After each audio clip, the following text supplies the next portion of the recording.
पिछले 2 दिनों से पूरे देश में चर्चा सिर्फ और सिर्फ नीतीश कुमार की है। नीतीश कुमार कब क्या करते हैं, उनकी राजनीति को कोई नहीं समझ पाता है।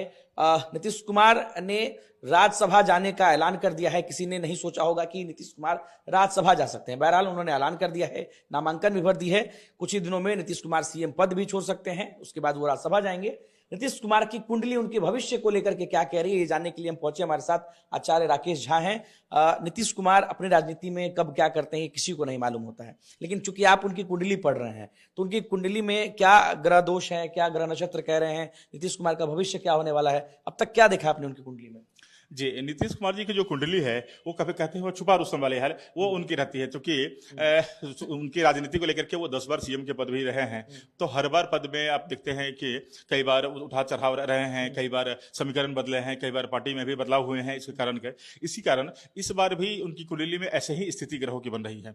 चूंकि वर्तमान में राहु की महादशा आई है, राहु की महादशा चल रही है, उसके साथ ही शुक्र की अंतर्दशा चल रही है। अगर हम राहु की बात करें तो वो पद प्रतिष्ठा के साथ साथ स्थान परिवर्तन का भी योग बनाता है कुंडली में। उसके साथ ही वो अगर उनके शुक्र की महादशा चल रही है तो शुक्र की महादशा जो है सो उनको ऐश्वर्य, वैभव, मान सम्मान में, नाम में वृद्धि दिलाता है, प्रतिष्ठा दिलाता है। उसके साथ ही बुध की पर्यंतर दशा है जो कुशाग्र बुद्धि और वाणी का कारक होता है। तो वो हर बार जनता से लेकर के अपनी कार्यकर्ता, अपनी पार्टी के लोगों का, पदाधिकारियों का दिल जीतने में दिल जीत लेते हैं। इस बार भी इस तरह हो रहा है कि उनकी जो कुंडली की दशा आई है 1 मार्च के बाद से सूर्य के उनके 6ठे भाव में आ गए हैं उनकी कुंडली के हिसाब से, तो उसमें सूर्य ग्रहों के राजा होते हैं। इसीलिए उनकी कुंडली में स्थान परिवर्तन के साथ साथ पद प्रतिष्ठा में वृद्धि के भी योग बन गए हैं। इसीलिए अब वो सीएम से लेकर के बिहार की राजनीति से, सीएम पद से लेकर के वो राज्यसभा जा रहे हैं। क्योंकि राज्यसभा जाने के बाद भी आगे की अगर हम बात करें तो थोड़ा सा समय अगर व्यतीत करेंगे वहां, उसके बाद भी उनकी प्रतिष्ठा में और वृद्धि के भी आसान, राज्यसभा से भी ऊपर और वृद्धि होगी। जी, ग्रहों के हिसाब से, कुंडली के हिसाब से अगर हम बात करें तो आने वाले समय में 2029 में, अगर हम आपको चैनल के माध्यम से आपको बता रहे हैं कि 2029 में इनकी प्रतिष्ठा में और वृद्धि होने के आसार बन रहे हैं। वो उपराष्ट्रपति के पद तक वो जा रहे हैं, मैं आपको ऐसा बता रहा हूं। ऐसा कुंडली में उनका, जी, उनकी ग्रहों दशा की जो चाल बन रही है उसके अनुसार इनकी पद में एक चरण और आगे वृद्धि होगी। उसके बाद फिर वो राजनीति से रिटायर हो जाएंगे। तो मतलब बाकी के 3 साल उनकी राजनीति में भी कुछ उतार चढ़ाव होंगे या फिर?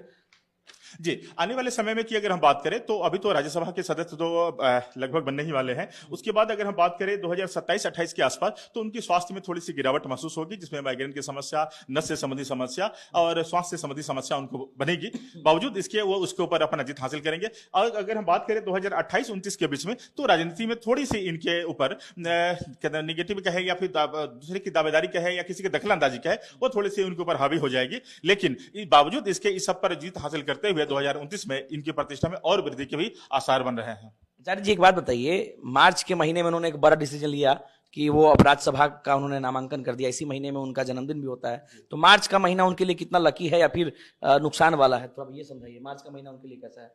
जी, अगर हम कहें कि जो सो हम लोग गिनते शुरू करते हैं 1 से लेकर के 12 तक जैसे महीना हमारे आते हैं, लेकिन नीतीश कुमार जी के लिए अगर हिंदी नववर्ष की बात करें तो ये साल का अंतिम महीना होता है। हम लोग जो मार्च के हिसाब से अगर उसको बताए तो, लेकिन नीतीश कुमार जी का जन्म भी मार्च के महीने में है। पहली बार सीएम का पद भी उन्होंने मार्च में ही लिया था और ये राज्यसभा भी वो मार्च में ही जा रहे हैं। तो कुल मिलाकर 32 की गणना के हिसाब से ये मार्च का महीना उनके लिए बहुत ही उत्तम और शुभकारी, फलदायी देने वाला है। क्योंकि ये वैभव देने वाला जो है सो उनके लिए योग है और मार्च का महीना उनके लिए हमेशा से शुभ रहा है। इसलिए उन्होंने इसका निर्णय मार्च के महीने में ही, हमेशा जो भी काम करते हैं और शुभ काम करते हैं वो मार्च के महीने का ही चयन करते हैं।